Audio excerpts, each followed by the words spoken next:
Saviez-vous que la Tour Eiffel, aujourd'hui fierté de la France, a failli être démontée? Son histoire est incroyable, pleine de génie, de controverses et de rebondissements. Restez avec moi, on va tout vous raconter. Tout commence à la fin du 19e siècle. Paris se prépare à accueillir l'exposition universelle de 1889, un événement mondial pour célébrer le centenaire de la Révolution française. Il fallait marquer les esprits, montrer la puissance industrielle de la France. L'idée? Construire la plus haute tour du monde, un véritable exploit technologique. Le projet est remporté par l'entreprise de Gustave Eiffel. Mais attention, petite anecdote, l'idée originale n'est pas de lui. Ce sont deux de ces brillants ingénieurs, Maurice Koechlin et Émile Nouguier, qui ont imaginé cette tour de 300 mètres. L'architecte Steven Sauvestre viendra ensuite affiner son design pour lui donner l'élégance qu'on lui connaît. La construction débute en janvier 1887. C'est un chantier titanesque.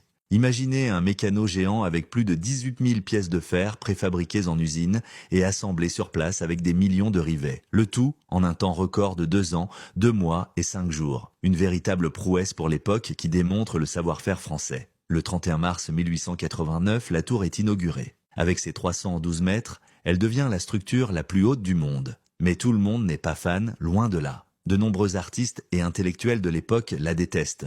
Ils la trouvent affreuse, une tache d'encre qui défigure le ciel de Paris. Une pétition est de même signée pour protester contre ce lampadaire tragique.